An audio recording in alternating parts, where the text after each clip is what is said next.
ചോറിൻ്റെ കൂടെ ഇതുപോലൊരു വെണ്ടയ്ക്ക ഗ്രേവി ഉണ്ടെങ്കിൽ നമുക്ക് വേറൊന്നും കൂട്ടാൻ ആവശ്യമില്ല കേട്ടോ. അത്രയും ടേസ്റ്റാണ്. വെണ്ടയ്ക്ക ഇഷ്ടമില്ലാത്തവർ പോലും ഇത് സൂപ്പറായിട്ട് കഴിക്കൂട്ടോ. അത്രയും ടേസ്റ്റ് ഉണ്ട്. അപ്പോൾ നമുക്കിത് ഉണ്ടാക്കുന്നത് കണ്ടുനോക്കാം. വീഡിയോയിലേക്ക് പോവാം. ഇതിന് വേണ്ടിയിട്ട് ഞാൻ മിക്സിയുടെ ജാറിലേക്ക് കുറച്ച് വെളുത്തുള്ളി ഇട്ട് കൊടുക്കുന്നുണ്ട്. അതിനിപ്പോൾ അത് ചെറിയ ഉള്ളിയാണ് കുറച്ച് എടുത്തിട്ടുള്ളത്, അതുകൂടി ഇട്ട് കൊടുത്തിട്ടുണ്ട്. ഒരു 2 പച്ചമുളക് കൂടി ഇട്ട് കൊടുത്തിട്ട് നമുക്കിതൊന്ന് ക്രഷ് ചെയ്തിട്ട് എടുക്കാം.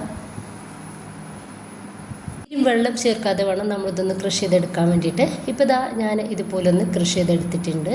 ചെറിയൊരു തക്കാളി എടുത്തിട്ടുണ്ട്, അത് കട്ട് ചെയ്തിട്ട് ഈ ഒരു മിക്സിയുടെ ജാറിലോട്ട് തന്നെ ഇട്ടെടുത്തിട്ട് ഇനിയിപ്പോൾ നമുക്കിത് നന്നായിട്ടൊന്ന് അരച്ചിട്ട് പേസ്റ്റാക്കി എടുക്കാം.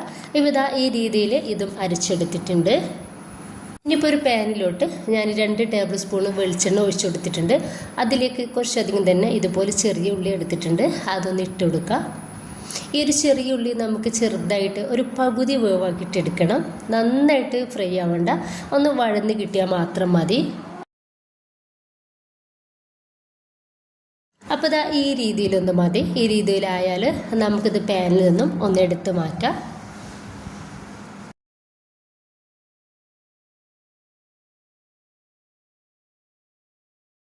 ഇതേ പാനിലോട്ട് തന്നെ നമുക്കിതാ കുറച്ച് വെണ്ടയ്ക്ക ഈ ഒരു രീതിയിലൊന്ന് കട്ടാക്കി എടുത്തിട്ടുണ്ട്, അതുകൂടി ഇതിലേക്ക് ചേർക്കാം. ഈ ഒരു വെണ്ടയ്ക്കയിലേക്ക് ആവശ്യത്തിനുള്ള ഉപ്പും കുറച്ച് മഞ്ഞൾപ്പൊടി ഇട്ട് കൊടുക്കുക. മഞ്ഞൾപ്പൊടി ഇട്ട് കൊടുക്കുമ്പോൾ നമ്മുടെ ഒരു വെണ്ടയ്ക്കക്ക് നല്ലൊരു ഗ്രീൻ കളർ കിട്ടും. അതിന് വേണ്ടിയിട്ടാണ് നമ്മൾ മഞ്ഞൾപ്പൊടി ഇട്ടിട്ട് ഈ ഒരു വെണ്ടയ്ക്ക വറുത്തെടുക്കുന്നത്. ഈ വെണ്ടയ്ക്ക നമുക്ക് നന്നായിട്ട് തന്നെ ഒന്ന് ഫ്രൈ ആക്കി എടുക്കണം. നമ്മൾ പിന്നെ ഈ ഒരു വെണ്ടയ്ക്ക നന്നായിട്ടൊന്ന് വേവിക്കൂല. അപ്പോൾ ഇപ്പം തന്നെ നന്നായിട്ട് ഒന്ന് വേവാക്കിയിട്ട് ഫ്രൈ ആക്കി എടുക്കുക. ഇപ്പോൾ നിങ്ങൾ കണ്ടല്ലോ, നമ്മുടെ ഒരു വെണ്ടയ്ക്കക്ക് നല്ലൊരു ഗ്രീൻ കളർ കിട്ടിയിട്ടുണ്ട്. മഞ്ഞൾപ്പൊടി വളരെ കുറച്ച് മഞ്ഞൾപ്പൊടി ഇട്ടിട്ട് ഇതുപോലെ വറുത്തെടുത്താൽ മതി. ഇനിയിപ്പോൾ നമുക്ക് ഇതും പാനിൽ നിന്നും ഒന്ന് എടുത്ത് മാറ്റാം.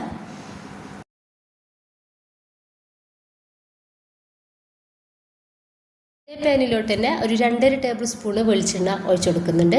അതിലോട്ട് കുറച്ച് കടുക് ഇട്ട് കൊടുക്കുന്നുണ്ട്.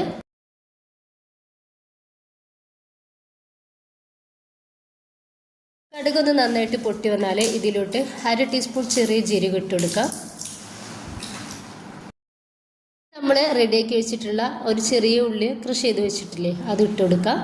എന്നിട്ട് നന്നായിട്ടൊന്ന് മിക്സ് ആക്കി കൊടുക്കാം.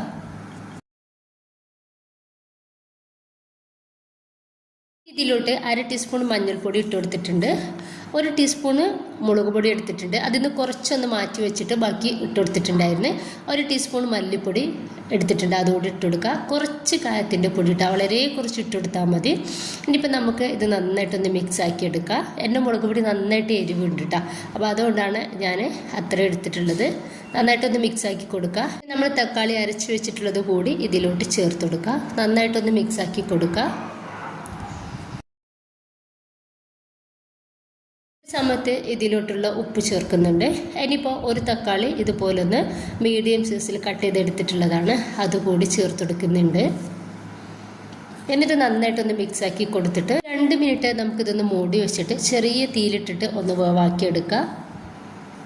ഇപ്പോൾ ഇതൊന്ന് റെഡി ആയിട്ടുണ്ട്. ഈ ഒരു സമയത്ത് നമ്മൾ ഫ്രൈ ആക്കി വെച്ചിട്ടുള്ള വെണ്ടയ്ക്ക ഇതിലേക്ക് ചേർക്കുക. അതുപോലെ തന്നെ ചെറിയ ഉള്ളി നമ്മൾ ഫ്രൈ ചെയ്ത് വെച്ചില്ലേ, അതുകൂടി ചേർത്ത് കൊടുക്കുന്നുണ്ട്. ഇനിയിപ്പോൾ നന്നായിട്ട് നമ്മളൊന്ന് മിക്സ് ആക്കി കൊടുക്കുക. ഇനിയിപ്പോൾ നമ്മൾ കൂടുതലായിട്ട് ഇത് അടുപ്പത്ത് വെക്കുന്നില്ല. ഒരു 2 മിനിറ്റ് ഒരു മീഡിയം ഫ്ലെയിമിൽ ഇട്ടിട്ട് നമുക്കിതൊന്ന് മൂടി വെച്ചിട്ട് ഇതൊന്ന് ചെറുതായിട്ട് തിളക്കാൻ വേണ്ടിയിട്ട് മാറ്റി വെക്കാം. ഇനിയിപ്പോൾ വെണ്ടയ്ക്കൊക്കെ നമ്മളൊന്ന് ഫ്രൈ ആക്കി എടുത്തത് കൊണ്ട് തന്നെ നമുക്ക് വെണ്ടയ്ക്കന് അധികം വേവാക്കി എടുക്കേണ്ട ആവശ്യമില്ല. ഇതൊന്ന് റെഡി ആയിട്ടുണ്ട്. ഇത് നമുക്ക് വേറിപ്പോയാൽ ഒരു 10 മിനിറ്റ് ഇട്ടാൽ അത്രമാത്രം മതി ഇതൊന്ന് റെഡിയാക്കി എടുക്കാൻ വേണ്ടിയിട്ട്. ഇപ്പോൾ ഇത് റെഡി ആയിട്ടുണ്ട്. നമുക്ക് ചോറിൻ്റെ കൂടെ കഴിക്കാൻ നല്ല അടിപൊളി കോമ്പിനേഷനാണ് ഈ ഒരു വെണ്ടയ്ക്ക ഫ്രൈ. എല്ലാവരും റെഡിയാക്കി നോക്കുക. ഇഷ്ടമായിട്ട് നിങ്ങളുടെ എല്ലാ സപ്പോർട്ടും ഉണ്ടാവുക. ഇൻഷാ അല്ലാഹ്. ഓക്കെ.